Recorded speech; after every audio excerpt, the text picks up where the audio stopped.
YouTuber തൊപ്പിക്കെതിരായ പരാതിയിൽ അന്വേഷണം തുടങ്ങിയെന്ന് ആഭ്യന്തരമന്ത്രി Ramesh Chennithala. Hi hello guys, ഇന്നത്തെ നമ്മുടെ കണ്ടന്റ് എന്താണെന്ന് ചോദിച്ചിട്ടുണ്ടെങ്കിൽ നമ്മളെ തൊപ്പിക്കുട്ടനാണ്. തൊപ്പി അവരെ ഗ്യാങ്ങോ ആണല്ലോ ഇപ്പോൾ വൈറലായിക്കൊണ്ടിരിക്കുന്നത്. അപ്പോൾ നമുക്ക് അവരെ ഒരു ട്രോൾ വീഡിയോ കാണാം. യൂട്യൂബർ തൊപ്പിക്കെതിരായ പരാതിയിൽ അന്വേഷണം തുടങ്ങിയെന്ന് ആഭ്യന്തരമന്ത്രി രമേശ് ചെന്നിത്തല. നേരത്തെ അശ്ലീല പ്രദർശനവും സ്ത്രീവിരുദ്ധതയും നടത്തുന്നുവെന്ന പരാതിയിൽ തൊപ്പി എന്ന നിഹാദിനെതിരെ DGP അന്വേഷണത്തിന് ഉത്തരവിട്ടിരുന്നു. എന്റെ ദൈവമേ, വിടരുതരവനെ പിടിച്ചു പോലീസ് ലഭിക്കും. ഓപ്പറേഷൻ തുഫാൻ രാഷ്ട്രീയത്തിന് അതീതമായി എല്ലാവരും യോജിക്കേണ്ട ഒരു കാര്യമാണ്. കയ്യിന്ന് പോയടാ ചാർലി. ആലപ്പുഴ പോലീസ് സ്റ്റേഷനിലുള്ളത് പരാതി കൊടുക്കാൻ വന്നതാണ്. ഇന്ന് കേരളത്തിലെ ചെറിയൊരു ഭാഗം ആൾക്കാരുടെങ്കിലും മുന്നിൽ ഞാൻ പോക്സോ കേസ് പ്രതിയല്ല, പോക്സോ കേസ് ചെയ്ത ആളാണ്. ഓക്കെ, അരമണിക്കൂർ കിട്ടിയ അപ്പ നടത്തിക്കോണം അനാശാസ്യം. പെണ്ണുങ്ങളെ പീഡിപ്പിച്ചിട്ട് അബോർഷൻ ചെയ്ത് പൈസ കൊടുത്ത് ഒഴിവാക്കിയ ആളാണ്. ഡ്രഗ് ഉപയോഗിക്കുന്ന ആളാണ്.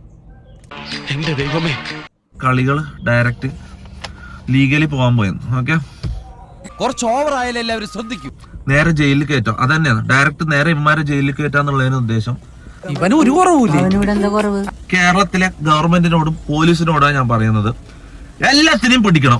ഗുരുതരമായ കുറ്റങ്ങൾ ഈ തൊപ്പിക്കെതിരെ ഉണ്ട് എന്നല്ലേ മനസ്സിലാക്കേണ്ടത്. അശ്ലീല പ്രദർശനം, ലഹരി മരുന്ന്, കൂടാതെ പോക്സോ ഉൾപ്പെടെയുള്ളത് ഇയാൾക്കെതിരെ ചുമത്താനുള്ള വകുപ്പുകളുണ്ട് അല്ലേ? എന്നിട്ട് ഞാൻ ഇത്രയും കോൺഫിഡൻസ് ഇല്ലാണ്ട് ആദ്യമായിട്ടാണ് വീഡിയോ എടുക്കുന്നത്. കാരണം എന്ന് വെച്ചാൽ ആൾക്കാരെ മുഖത്തൊക്കെ എനിക്ക് മടിയാന്ന്. ചെറിയൊരു വിഭാഗം ആൾക്കാരെങ്കിലും ഞാൻ അതാണോ എന്ന് വിശ്വസിക്കുന്നുണ്ടാവും. ഓക്കെ, നിങ്ങൾ എന്തിനാണ് പേടിക്കുന്നത്? ധൈര്യമായിട്ടിരിക്കണം. ഓക്കെ, എല്ലാരും ടെസ്റ്റ് ചെയ്യണം. ഇതിന്റെ അന്വേഷണത്തിന്റെ എല്ലാ രീതിയിലും കോപ്പറേറ്റ് സഹകരിക്കാൻ ഞാൻ റെഡിയാണ്. ഓക്കെ, എന്നെയും ടെസ്റ്റ് ചെയ്യണം, അമ്മമാരെയും ടെസ്റ്റ് ചെയ്യണം. ഓക്കെ, മൊത്തം തെളിയണം, പുറത്ത് വരണം. അത്രയും വേണം കുറച്ച് കടുപ്പത്തിരിക്കട്ടെ. എടാ, ഞാൻ ഡ്രഗ് അടിക്കുന്നുണ്ട് കളിക്കണം, ഞാൻ ഡ്രഗ് അടിക്കുന്നത് കാണിക്കണം. ആണോ? ഭയങ്കര. ആരെങ്കിലും ഇതുവരെ പരാതി പറഞ്ഞിട്ട് എന്നെ കുറിച്ച് ഒരു പെണ്ണേഴ്സ് ഇത്രയും കാലമായിട്ട് ഒരു പെണ്ണേഴ്സ് വന്നാ എന്താന്ന് പറയുന്നത് എനിക്ക് വല്ല ബോധമുണ്ടാ? നീ പറയുന്നതെല്ലാം റെക്കോർഡ് ചെയ്യുന്നുണ്ടല്ല, നീ ആജീവനാന്ത് ജയിലിൽ കിടക്കേണ്ടി വരും. ഓഡിയോ ക്ലിപ്സ് എനിക്കെതിരെ. എടാ, ഈ ലോകത്ത് ഇന്നത്തെ കാലത്ത് ഒരാളെ നാറ്റിക്കാൻ വേണ്ടി ഇപ്പൊ മമ്മൂട്ടിന്റെ മോഹൻലാലിന്റെ വോയിസ് വെച്ചിട്ട് ഞാൻ ഉണ്ടാക്കി തരട്ടെ അങ്ങനത്തെ ഒരു സാധനം എന്തെല്ലാം പറഞ്ഞ് നമ്മൾ ടൈപ്പ് ചെയ്ത് കൊടുത്തു കഴിഞ്ഞാ ഉണ്ടാക്കി തരോടാ. വെച്ച് ആ വോയിസും കൊടുത്തു കഴിഞ്ഞാ പണി പാലുമ്പലത്തിലാണല്ലോ കിട്ടിയത്. ഈ ഓഡിയോ ക്ലിപ്സ് ഇതെങ്ങനെ വിശ്വസിക്കും? എന്നിട്ട് പിന്നെ അങ്ങനെ ഇതെങ്ങനെ നിങ്ങൾ വിശ്വസിക്കുന്നത്? ഇത് കുറെ ആൾക്കാരെ വിശ്വസിച്ചിട്ട് ഞാൻ അത് ചെയ്തെന്ന് പറഞ്ഞ് നിക്കാം. ഉളുപ്പുണ്ടടാ ചക്കണക്ക്.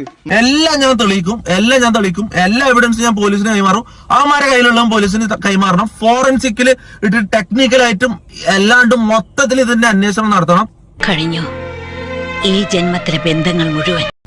കാര്യം എന്തൊക്കെ പറഞ്ഞാലും നമ്മൾ ഏത് യൂണിവേഴ്സിലാണ് ജീവിക്കുന്നതെന്ന് തന്നെ തോന്നിപ്പോയി. ഇവരെയൊക്കെ ലൈഫ് കണ്ടിട്ട്, ഇതൊക്കെ കണ്ടിട്ടും ഇവരെ വയ്യാലെ പോകുന്ന എല്ലാ കുട്ടികളോടും പറയാണ്, ദൈവത്തെ ഓർത്ത് ഇവന്മാരെ കൂടെ പോയി നശിക്കാൻ നിൽക്കരുത്. ഗവൺമെന്റിന് ഒരു പ്രത്യേക റെസ്പെക്റ്റും അവരോട് സ്നേഹവും അറിയിക്കുകയാണ്. കാരണം വെച്ചാൽ ഇവർക്കെതിരെയൊക്കെ മുന്നോട്ട് വരുന്നുണ്ടല്ലോ, അതന്നെ വലിയ കാര്യമാണ്. അപ്പോൾ നമുക്ക് അടുത്ത വീഡിയോ ആയിട്ട് കാണാം. Bye bye.